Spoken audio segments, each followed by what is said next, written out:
Hey! Oh! Heyo. Heyo! Refreshing. Welcome to yet another episode of Witches and Wine. This is the show where we talk about witchy stuff and we drink wine. Clink and drink. Where's your clinking and drinking? As the zons clinkins and drinkins and... Don't drop it. Oh my god, don't break it. Alright. That was the longest clink and drink I think the show has ever seen. Extended. So this is the show where we, like I already said, and went through that. But before we get started, I am your hostess with the mostest, Lola Stardust. I've had some wine. We pretty felt good tonight. Yeah, it happens. And wine cards.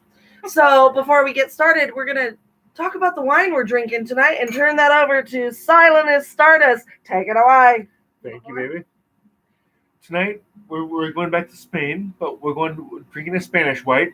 It's an Albarino. It's a Volda Sasago. Very elegant, crisp white wine. It's got little subtle fruit notes and a nice minerality on the back end. Not sweet, not That's dry. what she said. Very balanced. This is definitely on the more elegant style of white wine, and it's very European. So if you're not a European white wine fan, this may be a little rough for you. But if you are, I highly recommend it. Bottles can run you between $20 and $25 most places. Enjoy it. If you're gonna serve it with food, some seafood or some paella would go nice with it. So I'm going to go ahead and step out now. We're bringing Isleen in, and we'll let Lola and Isleen take it over for the rest of the night. Thank you, honey. I love you. Love you too. Mwah. See you guys next week. Now get the heck out of here. Now get the heck over here. Someone dropped their lighter. Yeah. It's Someone is named. This is my cousin, sister, Silence. Isleen, and Clink and Drink. Oh, Clink and fail. fuck off. Stop laughing at me. I've had a lot of Clink and Drinks tonight. We've had gin, we've had wine, we've had bubbly, we've had beer. It's we been a ate fun some- night. It's But- Friday. We ate food too, so it wasn't just alcohol. There was We're not alcoholics. We eat. manja. All right. So tonight our discussion, I like how I do this with my gin. Like, let's get serious. Tonight. Let me stroke my fake beard. But I'm You need your Hispanic. I'm Hispanic. I will have a beard when I'm old, lady. Double duh. So anyway, we have no viewers, so this is just for our benefit. Yay! So anyway, so there's a challenge. Did I say it was YouTube Pagans or Pagan YouTube? YouTube Pagan Challenge is generally what I know it as. Yeah, it's a YouTube So, Pagan Challenge, and for the month they're doing mythology, and they said be creative. So for the month of February, it's the letter C and D, like how I did that in sign language. yes, and January was A. B. A and B. But we're not in January. That's in the past. We skipped those because we didn't know. We thought of our own topics, but today We our wanted to brains play. just went, what's a topic for witches and wine? And then we thought of C and D. So tonight we're going to talk about creation myth and divine nature. If you didn't see it the first time, creation myth and divine nature. So what is a creation myth? Every mythology, cosmology has a story about how everything started. So, I mean, if you have grown up with the Christian Bible, whether you want to admit it or not, a lot of people, even pagans, are familiar with that story. But there are other stories. And we have been talking earlier about some of those myths and, just the whatever the region their belief is. So we picked 3 to talk about tonight earlier. So I wanted to talk about, first of all, before we talk about the creation myths, some of the common themes in creation myths. So like I read that thing earlier. It said there's always a supreme being or a higher power, there's always a challenge or a dark, going to the dark. Yeah, there's like some sort of duality, whether it dark or light, Yeah. the good or evil, which that concept changes depending on the myth you're reading. Yeah. And how sort of this, how exposed it was to Christianity almost in a way. And then you have your like fire and ice, or two polar opposites. Mhm. Rather than dark or light or good or evil, sometimes it's a polar opposite that exists within nature realm. Yeah. So, so those are some of the themes or common themes that you'll find in a creation myth, and some of our favorites. Whoa, hello. Could this be love? Could be love? Sorry.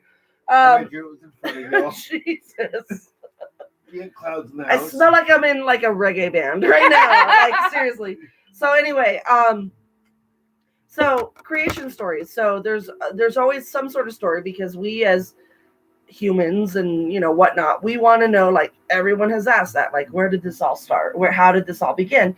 So every mythology or whatever has their version. So we talked about the Greek creation story, and one of my favorite parts of that was Gaia, which is Earth, gave birth to like a whole slew of things, gods and a whole bunch of monsters. Yeah. I really thank you, Mary Malinsky, for making me want to say Hecatan Cares every time I can.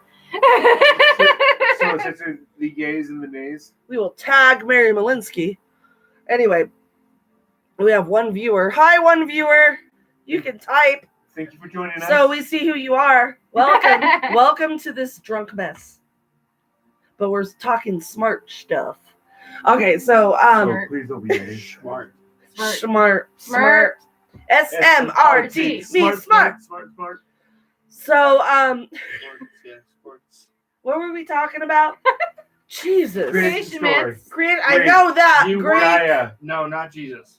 Gaia, monsters, gods. monsters, gods, and then you said something. Hecatan Cares. Okay, thank you.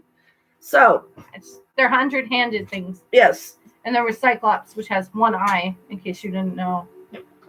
Cyclops, one eye. Like a penis. Yeah. The one-eyed, one-eared, flying purple people eater. The one eye, one horn. Oh, said 1 ear. It was the one purple-headed yogurt slinger. That's what I was. Oh my god.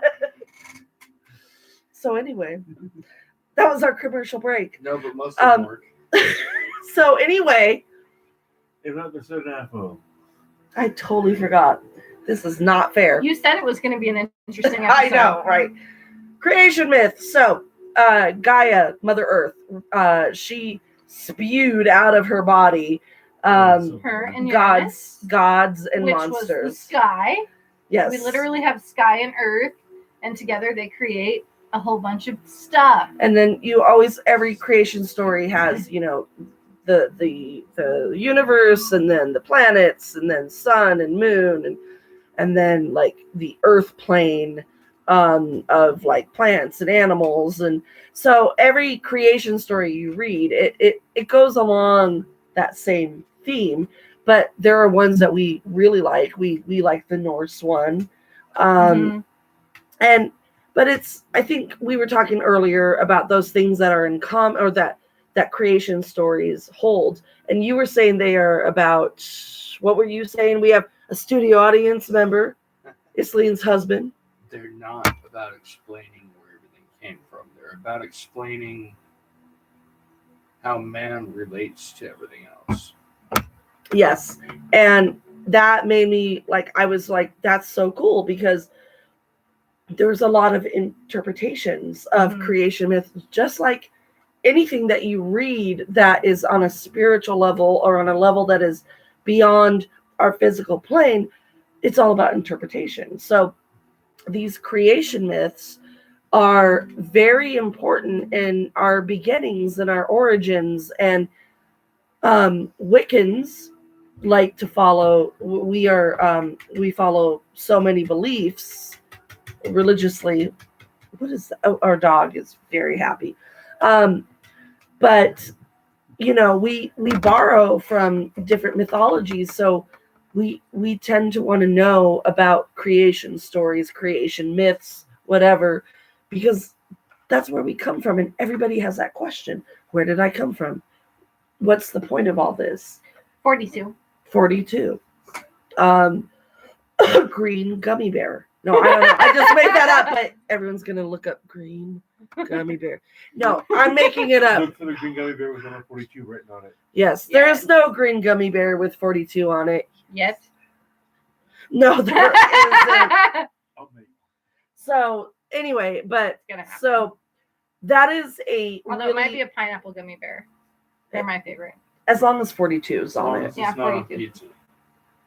A pizza Pineapple gummy bear? He Did you say a pizza gummy bear? a pineapple gummy bear. just took the whole, we don't like pineapple there's on an pizza. update. No, it's just a stupid thing for Pineapple is iTunes. not meant for pizza. Fruit is not meant to be put on All pizza. right, we're Then explain sidetracked. tomato sauce.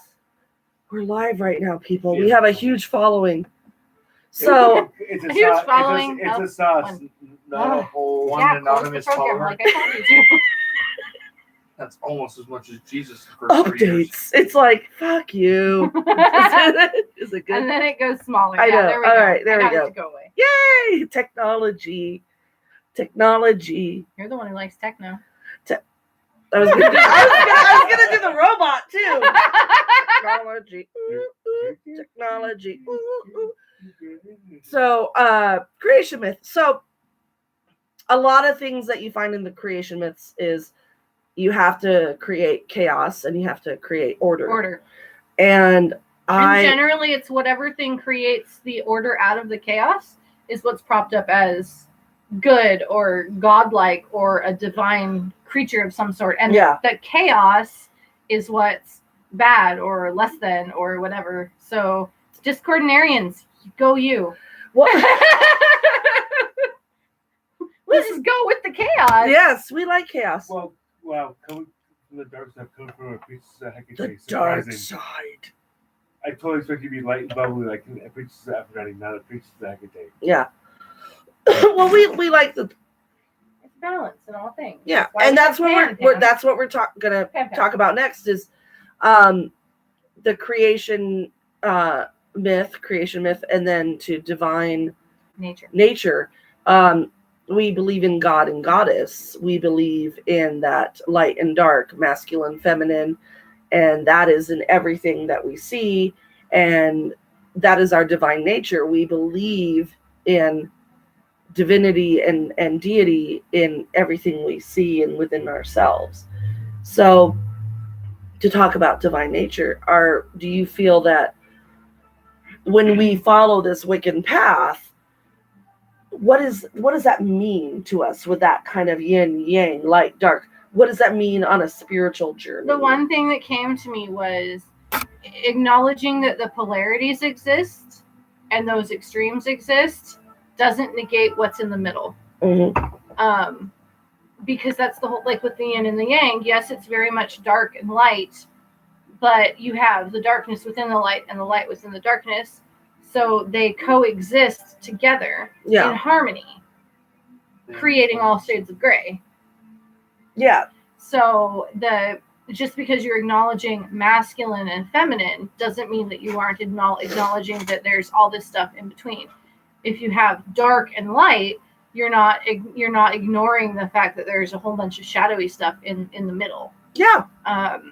No, I totally agree, and that I think that is really important. You can't, even though we believe in yin, yang, light, dark, but when it really comes to our beliefs, it's not always black and white. There are those shades of gray. And when we talk about those shades of gray, we're talking about, like, in this day and age, when we were talking about polarity and God and goddess and male and female.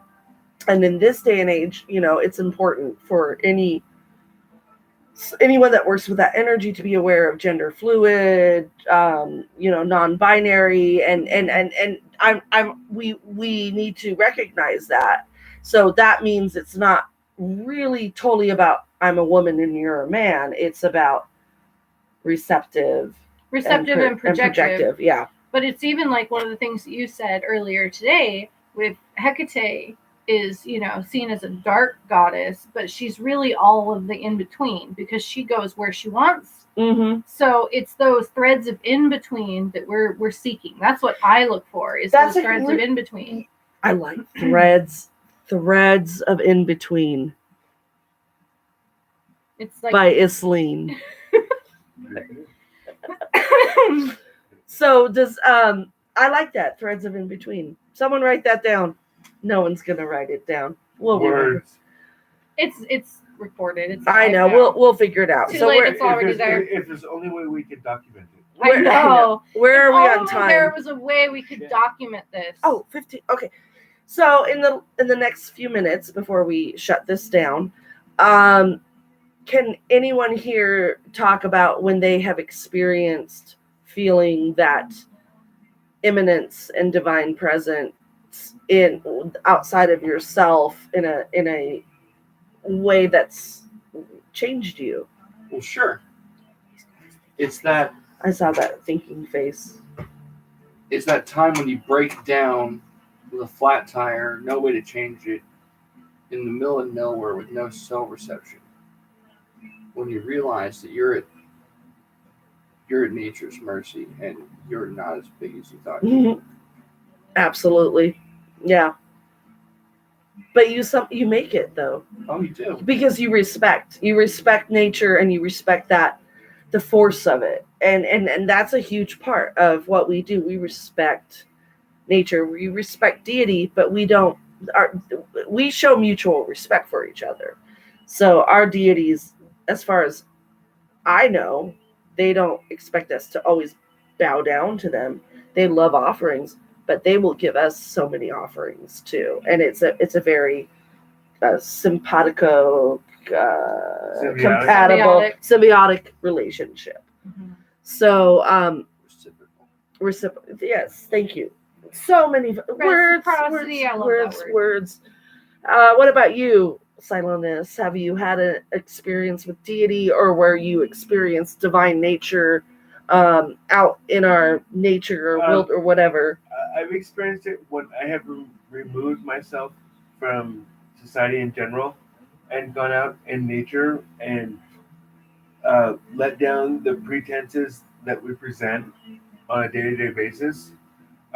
When I have been able to, you call shed thy layers. When I have been able to communicate nature in skyclad form, being able to be out and be free, understanding that the God and the goddess look over me.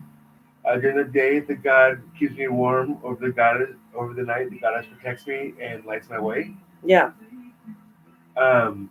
And I've experienced that many, many times.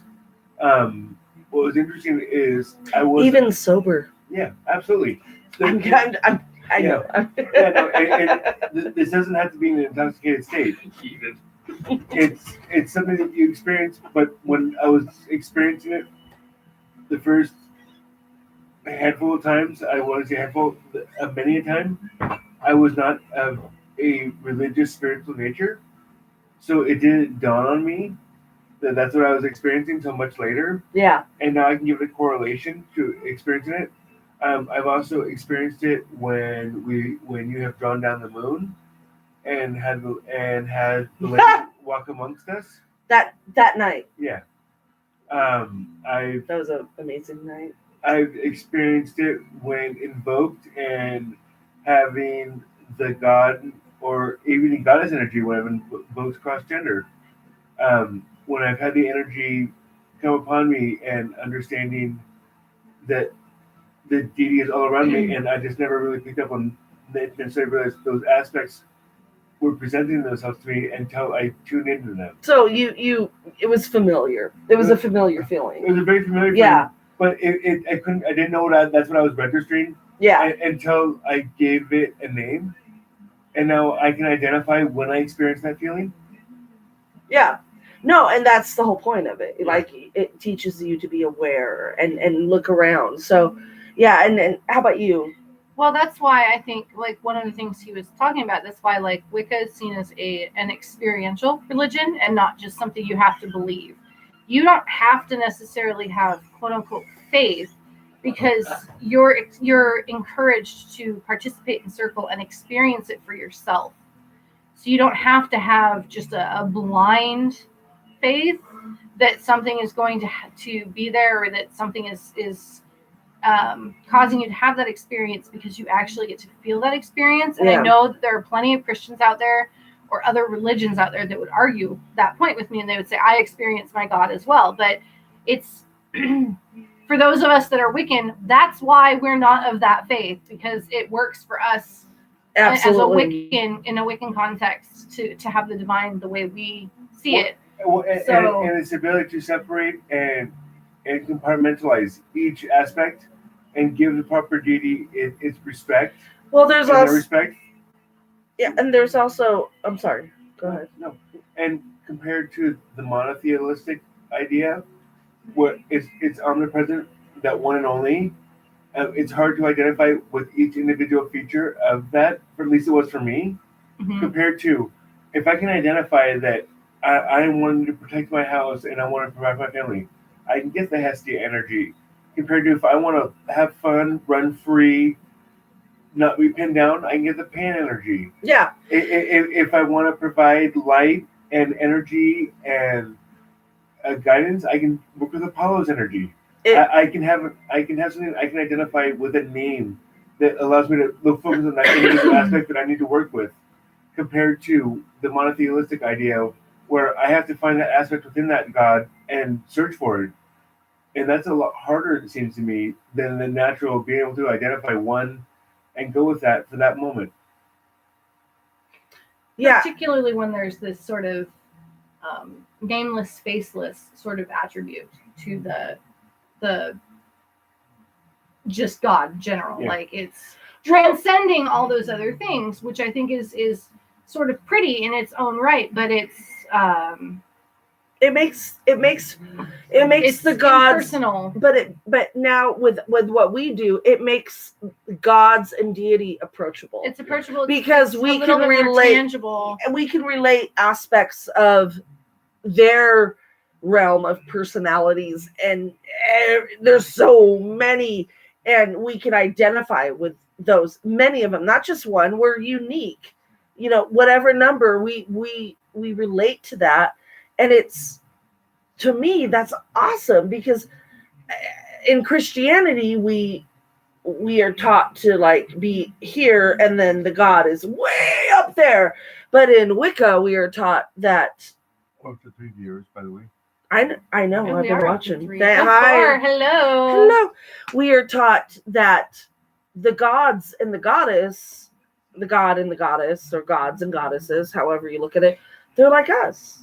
They have faults. There's just, they can morph in this shit. Like Zeus. Zeus morphs. Zeus, oh my God, Zeus is so horny. Always Zeus. No, if it has a penis, Zeus will transform into it. If you have a vagina, Zeus will fuck it. Yes, exactly. He'll find you. So anyway, our topic tonight was creation and divine nature. Thank you for joining us. We're going to wrap it up. Does anyone have anything else to say? Or? All I would say is next week, if you guys want a fun episode, make sure to tune in. We're going to be talking about Skyclad. If you're going to wrap it up, pinch the tip, otherwise it doesn't work. And what he said. So we'll be talking about Skyclad. And extra air is not good. And there might be some cleavage or some. You might see a body part. Probably shoulder. Probably a head. Maybe there's going to be some epidermis involved. Yeah. I got a feeling we're going to see a nose. Or a thumb. Definitely a thumb. So definitely a thumbnail. You're going to see a thumbnail. A thumbnail. Always a thumbnail.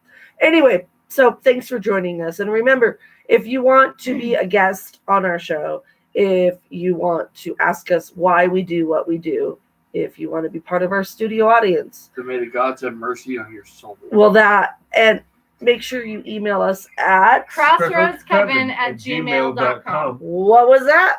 crossroadskevin@gmail.com. So remember, be kind to one another, walk with the goddess, And until next time, blessed be. Bye. Okay, where do I stop this? Down at the bottom. It says end stream. Bye-bye. Toodaloo. The one with the words.